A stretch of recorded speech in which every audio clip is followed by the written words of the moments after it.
தோழர் வணக்கம் தோழர். வணக்கம் தோழர். வணக்கம் தோழர், நல்லா இருக்கீங்களா? சூப்பரா இருக்கேன், நீங்க எப்படி இருக்கீங்க? சூப்பரா இருக்கேன் தோழர். நாம எதிர்பார்த்து கொண்டிருந்த அந்த நாள் வந்துருச்சு. எந்த நாள்? இந்த நாள் விவாத நாள் தான், சனிக்கிழமை நாள். ஞாபகம் வந்ததே நண்பனே நண்பனேன்ற மாதிரில இருக்கு. ஆமா. சோ அந்த நாள் எந்த நாள் அப்படின்னா சனிக்கிழமை நாள். ஒரு டிபேட்டபிள் நிறைந்த ஒரு நாள், ஹைலி எக்ஸ்பெக்டேஷன் நிறைந்த ஒரு நாள், மக்கள் எதிர்பார்த்து கொண்டிருக்கின்ற நாள், அரசியல்வாதிகள் எதிர்பார்த்து கொண்டிருக்கின்ற நாள். அண்ணன் சொல்ல போனோம்னா ஊடகவியலாளர்கள், அதே மாதிரி பார்த்தோம்னா எஸ்பெஷலி பத்திரிகையாளர்கள், இவங்கெல்லாம் பார்த்தோம்னா விஜய் என்ன பேச போகிறார். ஆமா. சோ சனிக்கிழமை தோறும் விஜய் அவர்கள் பிரச்சாரத்தை மேற்கொள்கின்ற நாள். அதனால் நாளைய தினம் சனிக்கிழமை தினம் ஒரு ஹைலி எக்ஸ்பெக்டேஷன் நிறைந்த நாள். எந்த ஒரு சனிக்கிழமைக்கும் இல்லாத அளவிற்கு நாளைய சனிக்கிழமைக்கு ஒரு மிகப்பெரிய எதிர்பார்ப்புகள் இருக்குது. ஆமா ஆமா. அதற்கான காரணங்கள் என்ன?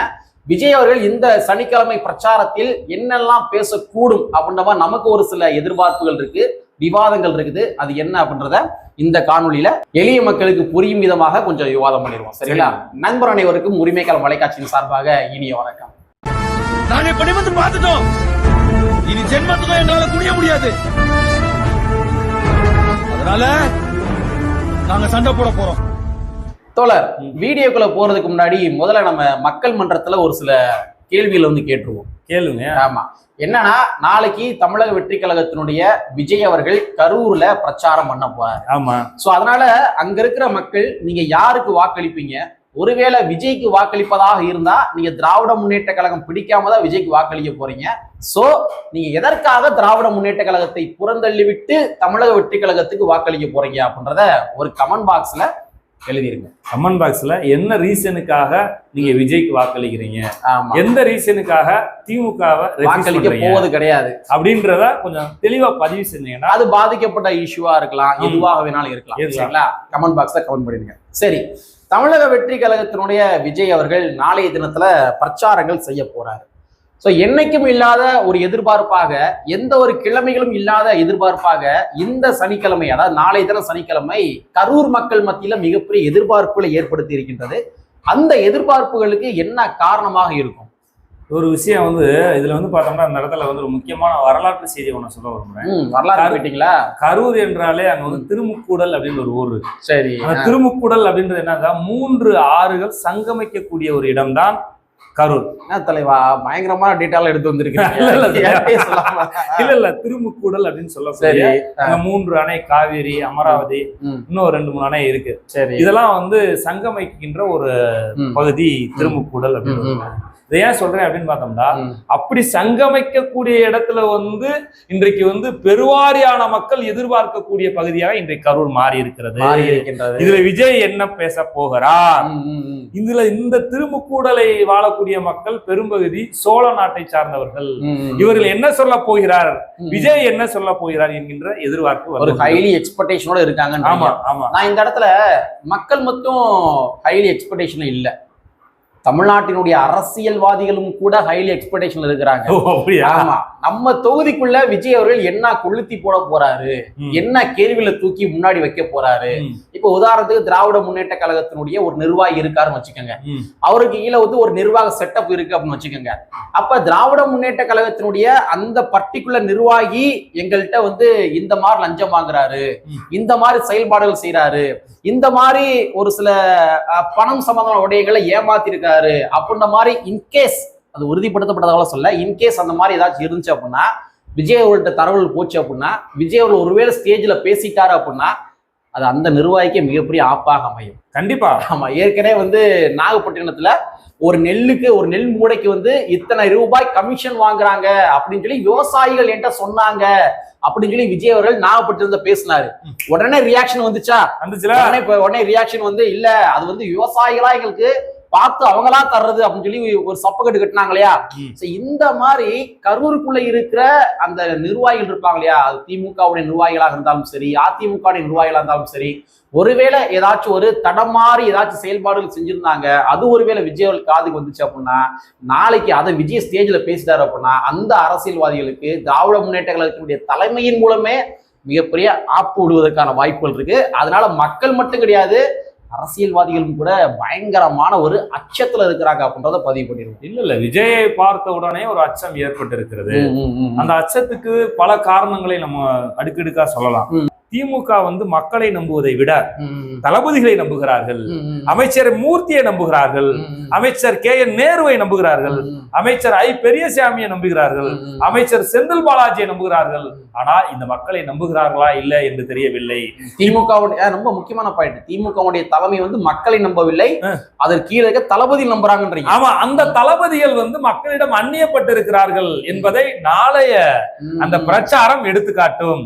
இந்த தளபதிகளை வீழ்த்துகிற பொழுது திமுகவை வீழ்த்தப்படுவார்கள். இதுதான் முக்கியமான பாயிண்ட். கண்டிப்பா கண்டிப்பா. விஜய் வந்து இந்த பிரச்சாரம் பண்ணக்கூடிய ஒவ்வொரு பகுதியுமே சாதாரண விஷயத்தை அவர் பண்ணல. திருச்சியிலே தொடங்குகிறார், KN நேரை வீழ்த்துகிறார், டார்கெட் பண்றாரு. அதே மாதிரிதான் அந்த நாகப்பட்டினம் இருக்கு இல்லையா, இந்த பகுதியை தேர்வு பண்ணி அங்க இருக்கக்கூடிய கலைவாணர் இந்த மாதிரி அவர்களை வீழ்த்துகிறார். இப்ப அதுக்கடுத்து பூண்டி கலைவாணர் தான் வந்து ரிப்ளை கொடுத்தாரு, அது நெல்மூட சம்பந்தமா ரிப்ளை கொடுத்தாரு. ஆமா, அதுக்கடுத்து பார்த்தோம்னா இப்ப வந்து கரூர்ல செந்தில் பாலாஜி தான் மெயின் அப்படின்ற ஒரு டார்கெட் ஒரு நீண்ட காலமா இருந்துச்சு. அதை அப்படியா நினைக்கிற? அதாவது வந்து ஒரு நாட்டை ஆட்சி செய்யணும் ஆளணும் அப்படின்னு பார்த்தோம்னா ஓரமா கொஞ்சம் கொஞ்சமா வந்து காலி பண்ணக்கூடிய யுக்தி ஒவ்வொரு தளபதியா விஜய் களையெடுத்து கொண்டிருக்கிறார். நாளை செந்தில் பாலாஜியை வீழ்த்துகிற நாள் நாளை. வீழ்த்துறாருன்னு சொல்லிட்டீங்க. வீழ்த்துறாரு. இன்னொரு பார்வை இது எப்படி பாக்குறேன் அப்படின்னா, நாளைக்கு கரூர்ல இந்த பிரச்சாரம் என்பது எதற்காக இவ்வளவு ஒரு ஹைலி எக்ஸ்பெக்டேஷனா இருக்கு அப்படின்னா, விக்கிரவாண்டியில வந்து விஜய் அவர்கள் வந்து மாநாடு போட்டாரு. மாநாடு போட்டு அங்க இருக்கிற வன்னியர் சமுதாய மக்கள், அதே மாதிரி வந்து பட்டியலின மக்கள், இவங்களை டார்கெட் பண்ணதான் அவர் அங்க மாநாடே போட்டாரு. அவர் என்ன வேணாலும் சொல்லலாம், காரணங்கள் சொல்லலாம், ஆனா காரணம் என்பது மெயினான ரீசன் தான் அதுதான். ரெண்டாவது வந்து மதுரை மாவட்டத்துல போட்டாரு. மதுரை மாவட்டத்துல எந்த சமுதாய மக்கள் அதிகமாக இருக்கிறாங்க அப்படின்றது தெரியும். கூட்டம் வருமா வராதா அப்படின்ற மாதிரிலாம் எதிர்பார்த்தாங்க. ஆனா மதுரை மாவட்டத்துல இருக்கிற ஒட்டுமொத்த மக்களுமே என்ன பண்ணாங்கன்னா போய் அந்த மாநாடு ஆதரவு தெரிவிச்சாங்க. அப்ப மதுரை மாநாட்டுல இருக்கிற ஒரு குறிப்பிட்ட சமுதாய மக்களுடைய வாக்குகளையும் நாங்க வந்து கைப்பற்றுவோம் அப்படின்ற மாதிரி அவங்க பிராக்டிக்கல் ரீதியா ப்ரூவ் பண்ணிட்டாங்க. அடுத்து என்ன தேர்தல் வரவிருக்கின்றது, மாநாடு அடுத்த மாநாடு போடுவாரா போட மாட்டாரா அப்படின்றது தெரியல. ஸோ இந்த சூழல் தான் கொங்கு பெல்ட்டை வந்து அவர் டார்கெட் பண்ணியிருக்காரு. நல்லா யோசிச்சு பாருங்க, சேலத்துல போட வேண்டிய கூட்டம் தெரியுமா? நாளை சனிக்கிழமை வந்து ஆக்சுவல் பிளானிங் என்னன்னு பார்த்தோம்னா சேலம் தான். ஆனா சேலத்தை விடுத்து அவங்க வந்து கரூர் ஏன் டார்கெட் பண்றாங்க அப்படின்னா, நீங்க சொன்ன மாதிரி செந்தில் பாலாஜி வந்து அவர் டார்கெட் பண்றாங்க. செந்தில் பாலாஜியை வைத்துதான் என்ன பண்றாங்க திமுக, என்ன பண்றாங்கன்னா நாங்களும் நீங்கி மக்களை திரட்டுற, திருச்சியில லட்சம் மக்களை திரட்டுற, நாகப்பட்டினத்துல லட்சம் மக்களை திரட்டுற, நாங்களும் 30 விழாவில் செந்தில் பாலாஜி தலைமையில திரட்டுறோம் அப்படின்றது வந்து திமுகவுடைய ஐடி பிளான். ஆமா, அந்த பிளான் வந்து தோல்வி. ஒப்பரும் விழா ஒரு முக்காடு விழாவா மாறி போச்சு அப்படின்றது எல்லாருமே அறிந்த ஒன்று. அது அறிந்த சப்பக்கட்டு கட்டினாலுமே வந்து ஃபெயிலியர். அது எதுக்காக? விஜய்க்காக தான் அந்த போட்ட மாநாடு, அந்த மாநாடு. ஆனா நீ போட்ட மாநாடு பெருசா, நான் போட போற மாநாடு பெருசா அப்படின்றத வந்து சவால். இது வந்து என்னது சவால். சேலத்தை விட்டுட்டு அவர் நேர கரூரை டார்கெட் பண்ணி கரூரை இமிடியேட்டா போடுறா, கரூர்ல போடுறா. நீ 30 ஒரு வாரம் தானே போட்ட, இந்தா போடுறேன் பாரு, எனக்கு எவ்வளவு மக்கள் செல்வாக்கு இருக்கு. எதுக்காக சொல்றாரு? அலைன்ஸ்க்காக. விஜய் அவர்கள் வந்து அலைன்ஸ். ஆமா, இந்த விவாதத்தை நம்ம அப்படியே விரிவுபடுத்த வேண்டிய தேவை. ஆமா, கரெக்ட் தான். அதாவது கொங்கு பெல்ட்டை வந்து அவர் டார்கெட் பண்றாரு அப்படின்னா, கொங்கு மண்டலத்துல அவங்க வந்து ஆல்ரெடி பல இஷ்யூஸ் போய்க்கு இருக்கு. ஆமா, கரூர் ஜோதிமணி நேத்து பேசலையா? ஆமா, கரூர் ஜோதிமணி அவர்கள் திராவிட முன்னேற்ற கழகத்தை வந்து எதிர்த்து பேசியிருக்கிறாங்க. ஆமா, ரொம்ப கடினமான ஒரு கண்டனமான பதிவு வந்து பதிவு பண்ணியிருக்கிறாங்க. அப்படிங்கிற பட்சத்துல ஆல்ரெடி காங்கிரஸ் கட்சியும் கூட திராவிட முன்னேற்ற கழகத்துல இருந்து விலகுவதாக ஒரு சில செய்திகள் வெளிவந்து கொண்டிருக்கின்றது. அதனுடைய வெளிப்பாடுகள்னா கரூர் ஜோதிமணி அவர்கள் பேசினது, திருச்சி சிவாவுடைய வீட்டை முற்றுகையிட்டது. ஸோ நாளைக்கு மேபி விஜய் அவர்கள் அந்த கரூர்ல போட போற அந்த கூட்டத்தை மையப்படுத்தி கூட்டணி அலைன்ஸ் கூட உருவாவதற்கு வாய்ப்புகள் இருக்கின்றது. இல்ல பல கூட்டணி அலைன்ஸ் வந்து உடைவதற்கான வாய்ப்புகள் இருக்கு. இல்ல இன்னொரு விட என்ன அப்படின்னு பார்த்தோம்னா, இன்னைக்கு வந்து கரூரை பொறுத்த வரைக்கும் கரூர் கொங்கு பெல்ட் அப்படின்னு பார்த்தோம்னா அதுல வந்து தனியரசு போன்றவர்கள் வந்து ஓரளவுக்கு வந்து அந்த மக்கள்கிட்ட கொஞ்சம் அவருக்கான ஒரு அங்கீகாரம் அங்கங்க தனியரசு, அதே மாதிரி ஈஸ்வரன் போன்றவர்கள், அதே மாதிரி அதியமான் போன்றவர்கள், அவங்களுக்கான ஒரு செல்வாக்கு அங்க இருக்கு. இந்த பிரச்சாரத்தின் மூலமா வந்து தனியரசு போன்றவர்கள் கூட வந்து விஜய்க்கு ஆதரவாக நிற்பதற்கு வாய்ப்பு இருக்கு. ஆமா, எத்தனை நாள் தான் ஒரு சீட்டுக்காக வந்துட்டே இருப்பாங்க. ஆமா, எத்தனை நாள் தான் ஒரு சீட்டுக்காக தொங்கி இருப்பாங்க. ஆமா, நீ திராவிட முன்னேற்ற கழகத்துடைய கூட்டணியில இருந்தாங்க அப்படின்னா அவங்களுக்கு ஒதுக்கப்பட போற சீட் என்னமோ வெறும் ஒரே ஒரு சீட்டு தான். ஆமா, இந்த ஒரு சீட்டுக்காக ஒட்டுமொத்த கொங்கு பெல்ட்டுமே உழைக்கணுமா? யோசிப்பாங்களங்க. அதுல ஆட்சியிலே பங்கு அதிகாரத்தில் பங்குன்ற ஒரு வார்த்தையை சொல்லியிருக்காரு. அது வேற சொல்லியிருக்காரு. இதுவரைக்கும் தனியரசு வந்து திமுக சின்னத்துல நின்றாரு, ரெட்டலை சின்னத்துல நின்றாரு. தனி சின்னத்துல இருந்து கூட அவருக்கான ஒரு மினிஸ்டர் பதவி பெறுவதற்கு வாய்ப்பு இருக்குல்ல தனியரசுக்கு. கொங்கு ஈஸ்வரனை கூட சொல்லுங்க. கொங்கு ஈஸ்வரன் டோட்டல் ஃபெயிலியரே. அவர் கட்சியே போச்சு இன்னைக்கு திமுக இருந்து. அப்ப கொங்கு பெல்ட்ல நாளைக்கு விஜய் கூட்ட போகின்ற அந்த கூட்டத்தை மையப்படுத்தி நாளைக்கு கொங்கு ஈஸ்வரன் கூட ஏதோ ஒரு முடிவுகள் எடுப்பதற்கான வாய்ப்புகள் இருக்குது. இன்னொரு விஷயத்தை இதுல பார்க்க வேண்டிய தேவைகள் இருக்குது. அதாவது எத்தனை ஆண்டுகால தான் அங்க இருக்கிற பட்டியல் சமுதாயமும் அங்க இருக்கிற வந்து இன்னொரு குறிப்பிட்ட ஒரு இடைநிலை சாதியை சார்ந்தவங்களும் எத்தனை நாளா ஒரு எதிரும் புதுமா இருக்கணும்? ஆமா, ஏன் இருக்கணும்? ஏன் ஒன்னா இருந்துட்டு போட்டுமே. சோ வந்து பட்டியல் சமுதாயத்தை சார்ந்த தலைவர்களும் கூட நாளைக்கு கொங்கு பெல்ட்ல இருக்கிற தலைவர்கள் சொல்றேன் நான், அவங்க நாளைக்கு வந்து ஒரு தீர்க்கமான முடிவெடுப்பதற்கான வாய்ப்பு கூட இருக்குது. ஐயா அதிகமானவர்கள் வந்து திராவிட முன்னேற்ற கழகத்துடைய கூட்டணியில் இருக்கிறாரு. அவருக்கும் வழக்கம் போல அந்த ஒரு சீட்டு தான். ஏன் அவருக்கு 2 சீட்டு கூட கொடுக்கட்டுமே, 2 சீட்டு கூட கொடுக்கட்டுமே, 2 சீட்டு கூட வாங்கட்டுமே. வாங்கி அங்க இருக்க பட்டியல் சமுதாய மக்களும் அங்க இருக்க கொங்கு மக்களும் ஒன்னா கூட இருந்துட்டு போட்டுமே. ஒரு மாற்றங்கள், சமூக மாற்றம் உருவாகட்டுமே.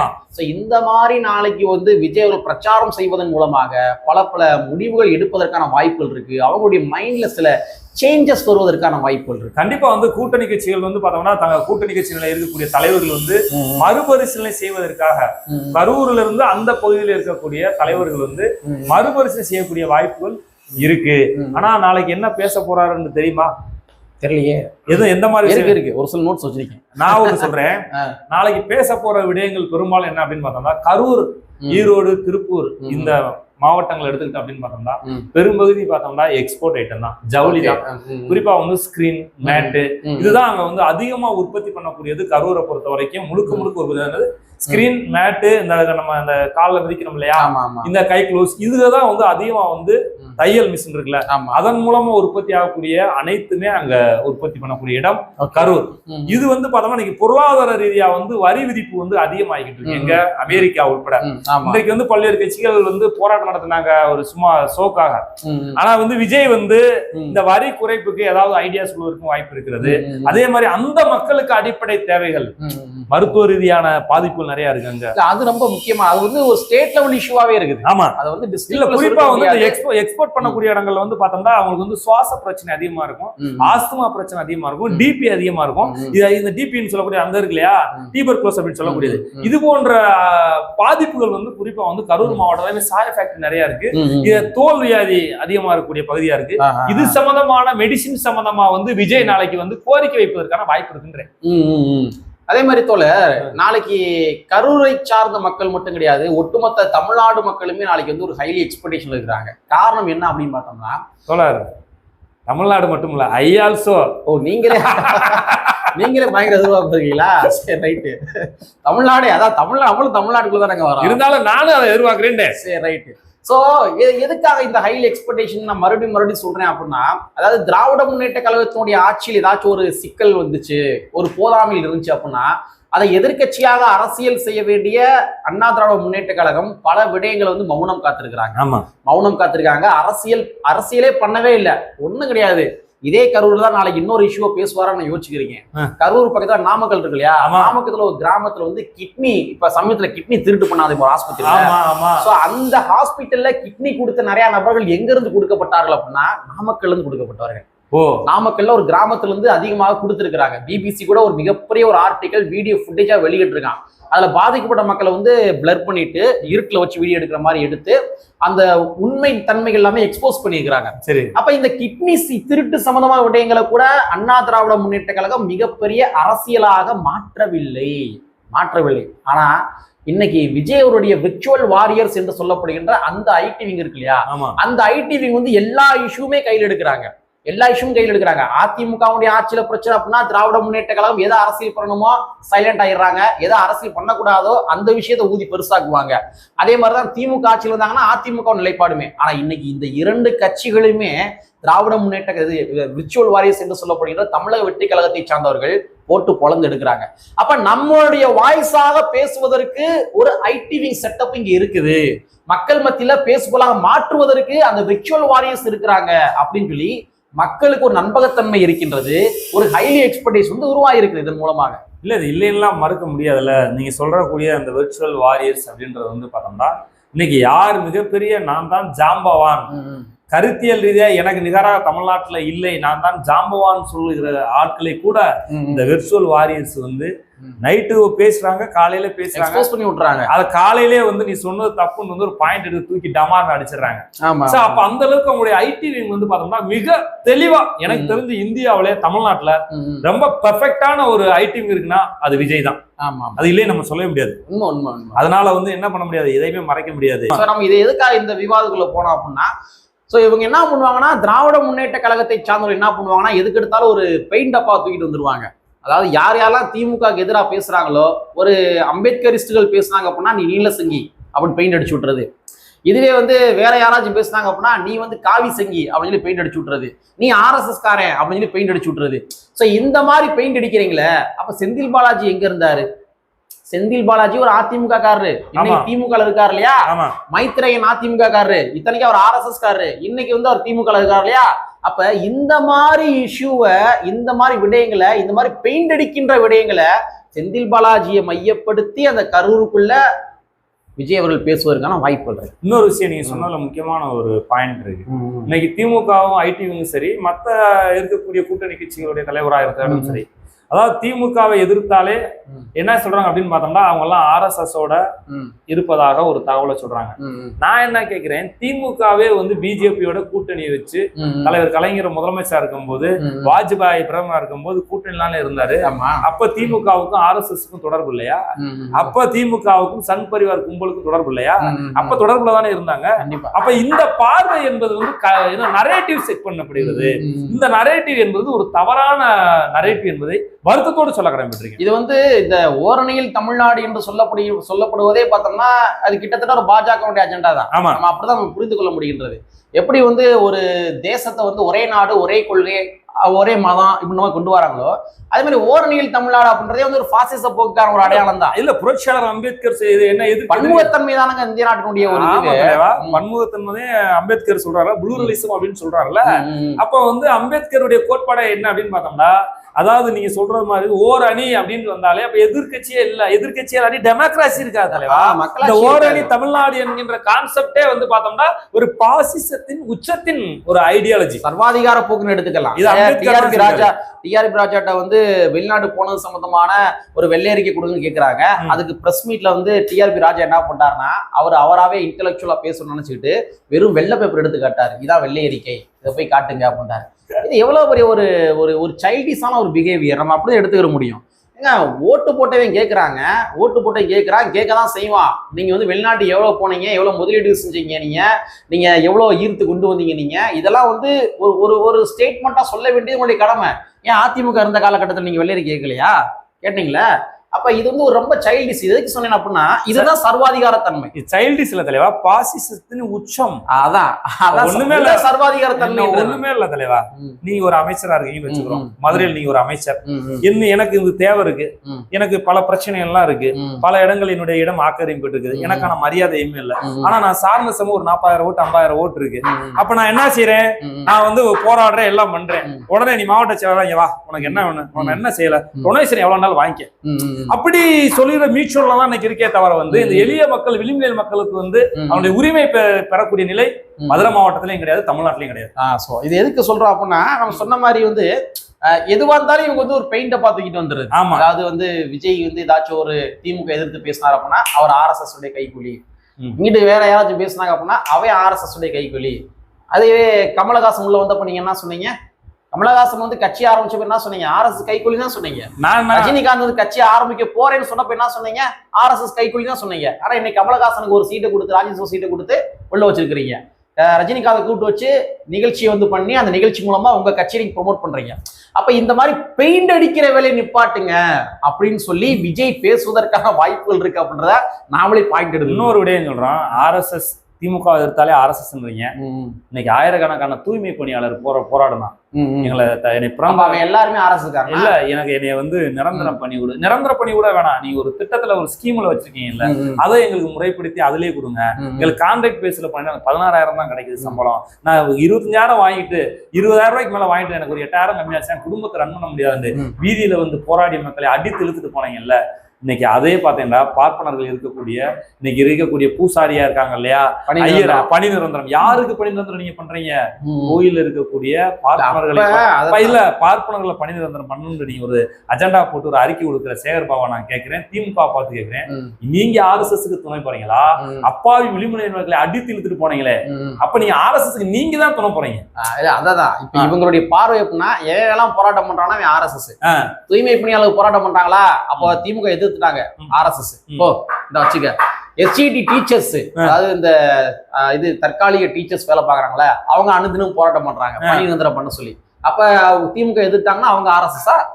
கல்லூரி விரிவுரையாளர்கள் கௌரவ விரிவுரையாளர் போராட்டம் பண்றாங்களே, அவங்க திமுக எதிர்க்காங்களே, அவங்க RSS-ஆ? இன்னைக்கு இருக்கிற ஜாக்டோஜி அமைப்பினுடைய ஒரு பிரிவை சார்ந்தவர்கள் எங்களுக்கு வந்து அந்த இது என்னது இது ஸ்கீம் சொல்லுவாங்களே, பென்ஷன் ஸ்கீம், பழைய ஓய்வூதிய திட்டம், அதை நீங்க பண்ணி கொடுங்கன்னு சொன்னீங்களே, வாக்குறுதி கொடுத்துன்னு சொன்னீங்களே, பண்ணி கொடுங்க அப்படின்னு கேட்டாங்கன்னா அவங்க RSS-ஆ? அப்ப திமுகவை எதிர்ப்பவர்கள் அனைவருமே RSS அப்படின்ற மாதிரி அந்த ஒரு பெயிண்ட் அடிக்கிற வேலையை பார்க்காதீங்க அப்படின்ற மாதிரி விஜய் அவர்கள் பேசுவதற்கான வாய்ப்புகள் கூட இருக்குது. பெயிண்ட் தான் அடிக்கிறாங்க.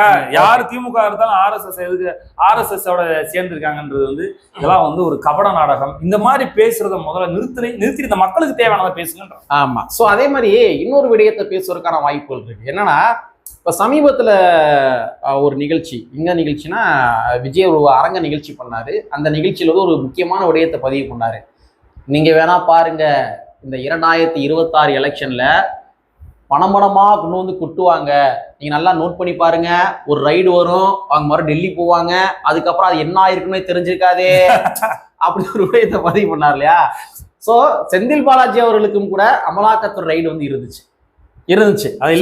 ஆமா. சோ அது சம்பந்தமா கூட விஜய் அவர்கள் பேசுவதற்கான வாய்ப்புகள் இருக்கு அப்படின்ற மாதிரி புரிந்து கொள்ள முடிகின்றது. நம்ம தோழர் சொன்ன மாதிரி ஒவ்வொரு தளபதிகள், ஒவ்வொரு மண்டலத்திலையும் ஒவ்வொரு தளபதிகளை மையப்படுத்தான் திராவிட முன்னேற்ற கழகம் அரசியல் செய்கின்றது. அப்ப நாளைக்கு அந்த திராவிட முன்னேற்ற கழகத்தினுடைய தளபதிகள்ல ஒரு தளபதியாக இருந்து கொண்டிருக்கின்ற செந்தில் பாலாஜி அவர்கள் தான் மெயின் டார்கெட்டாக இருப்பதற்கான வாய்ப்புகள் மிக மிக அதிகமாக இருக்கின்றது. அரசியல் தந்திரம் என்ன தெரியுமா தலைவா? அரசியல் தந்திரம் என்பது ஒட்டுமொத்தமா போய் முட்டி ஜெயிக்கிறது இல்ல. அரசியல் தந்திரம் கிளைகளை வெட்டணும்ன்றீங்களா? ஒண்ணும் இல்ல. ஒரு நாடை ஒரு மன்னன் இழந்துட்டான். இழந்த உடனே என்ன பண்றான்னா சென்ட்ரல போய் போர் தொடுக்கிறான், தோத்து போடுறான். அப்ப வந்து பசியும் பட்னியோட ஒரு மலை அடிவாரத்துக்கு போறான். ஒரு கிளவி சோறு கொடுக்குது, சுடுசோறு. அதை எப்படி சாப்பிடணும்னு தெரியல அந்த மன்னனுக்கு.